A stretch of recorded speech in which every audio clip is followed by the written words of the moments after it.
Hi students, so today we'll read chapter 9 Uncle Ken at the Wicket. Okay, ये एक बहुत ही interesting story है.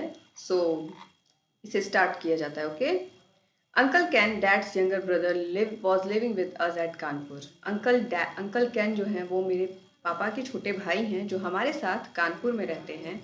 Aunt Emily the eldest of my 3 aunts lived at Lucknow with her husband and 3 children. और aunt Emily जो हैं वो हमारी 3 ants में सबसे बड़ी हैं जो अपने हस्बैंड और 3 बच्चों के साथ लखनऊ में रहती हैं.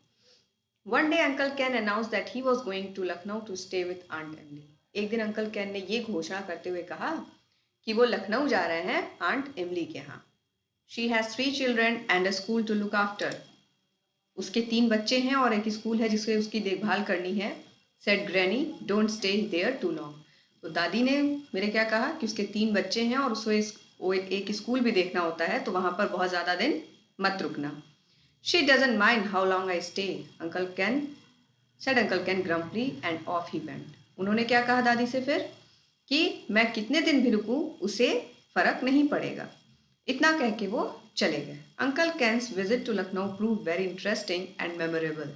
अंकल कैन की ये यात्रा लखनऊ की बहुत ही ज़्यादा रोचक साबित हुई और यादगार साबित हुई. We heard about it much later, जिसके बारे में हम लोगों ने बहुत बाद में जाना. When Uncle Ken got down at Lucknow railway station, a large crowd gathered around him. जैसे ही अंकल कैन जो है वो लखनऊ स्टेशन पर उतरे, एक बड़ी सी भीड़ ने उनको चारों तरफ से घेर लिया. Everyone was waving to him and shouting words of welcome in Hindi, Urdu and English. हर कोई उनको हाथ हिला रहा था और चिल्ला रहा था वेलकम के शब्द हिंदी में, उर्दू में और इंग्लिश में.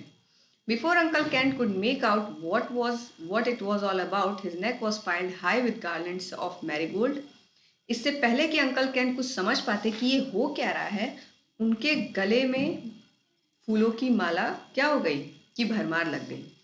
He could hardly open his mouth to say a word. बहुत मुश्किल से ही अपना मुंह खोल पा रहे थे बेचारे, कुछ नहीं बोल पा रहे थे. A young man came forward and announced. तभी एक जवान आदमी आता है आगे और घोषणा करते हुए कहता है, the Gomti cricketing association welcomes you to the historical city of Lucknow. Gomti cricketing association आपका इस ऐतिहासिक शहर लखनऊ में स्वागत करता है. Then he quickly led Uncle Ken to a car that was waiting outside at the station for them.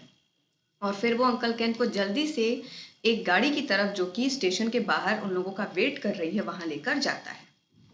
Uncle Ken had no idea of where he was being taken and why he was being given such a VIP treatment. Uncle Ken को कुछ पता ही नहीं है कि आखिर ये आदमी उनको कहाँ लेकर जा रहा है और उनको इतना अच्छा वीआईपी ट्रीटमेंट क्यों दिया जा रहा है. While he was yet wondering about all this, that car drove into sports stadium. जब वो इन सभी चीज़ों के बारे में अभी सोच ही रहे थे, तभी गाड़ी जो है कि स्पोर्ट स्टेडियम के आगे आके रुक गई.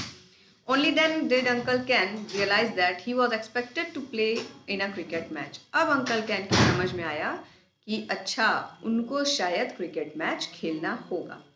What had happened was in fact like this.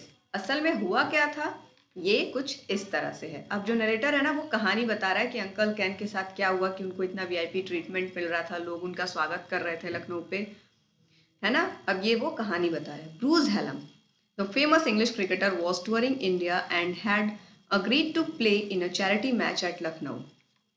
Bruce Hallam जो कि एक फेमस इंग्लिश क्रिकेटर है, वो इंडिया घूमने आया था और एक चैरिटी मैच लखनऊ में खेलने के लिए तैयार हुआ था. चैरिटी मैच मीन्स क्या होता है बच्चों? चैरिटी मैच का मतलब होता है ऐसा मैच जिससे जो भी कमाई होगी वो सारा पैसा या तो सरकार के फंड में जाएगा, दान कर दिया जाएगा, या फिर जो भी अगर कोई नेचुरल कैलामिटी से अफेक्टेड एरिया है, जैसे कि कहीं पे भूकंप आ गया है, बाढ़ आ गया है, उन जगहों पे वो पैसा लोगों की मदद के लिए जाएगा. Okay. The previous evening he was in Delhi and had gone to bed with an upset stomach.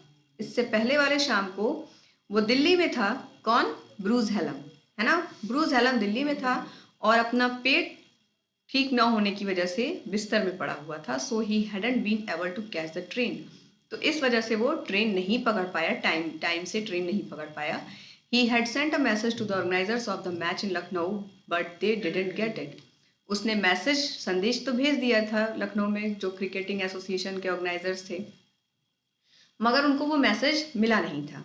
The cricket fans of Lucknow had arrived at the station and drove to welcome the great cricketer. और जो cricket के fans थे वो लखनऊ आ गए थे, किसका स्वागत करने के लिए? ब्रूस हेलन का स्वागत करने के लिए। And by a strange coincidence uncle Ken looked a lot like Bruce Helen. और इसको कोइंसिडेंस ही कहा जाएगा कि ब्रूस हेलन की तरह अंकल कैन बहुत ज़्यादा दिखाई देते थे। He even had a bald patch on the crown of his head. उनके भी bald means गंजा। एक गंजा क्या था? पैच था, जैसे यहाँ पर ये देखिए दिख रहा है ना, इस तरह का एक पैच था उनके भी सिर पे। And he was wearing a blazer also, और उन्होंने एक ब्लेजर भी पहना था। Hence all the confusion was created, इसी वजह से सारी ये कन्फ्यूजन बनी हुई थी। Uncle can received a rousing reception and a magnificent breakfast at the stadium. Stadium में अंकल कैन को बहुत ही बढ़िया नाश्ता मिला, है ना, बहुत बढ़िया उनका स्वागत हुआ। Now he felt that it would be very unsporting of on his part if he refuse to play cricket for them. अब उनको क्या महसूस हुआ कि अगर वो क्रिकेट खेलने के लिए मना कर देते हैं तो ये बहुत ही गलत होगा क्रिकेट फैंस के लिए भी, और उनकी आत्मा भी उनको मतलब नहीं कह रही थी कि नहीं आप ऐसा काम करो कि बोल दो कि मैं तो खेलना ही नहीं जानता। तो उन्होंने क्या सोचा, if I can hit a tennis ball, he mused, I ought to be able to hit a cricket ball also. अगर मैं टेनिस बॉल को मार सकता हूँ तो मैं क्रिकेट बॉल को क्यों नहीं मार सकता?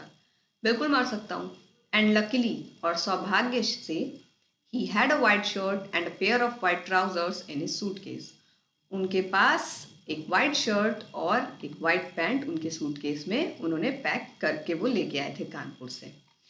So class, the remaining part of this chapter will explain in next video. Till then, you have to learn the word meaning of this chapter. Okay? Bye bye.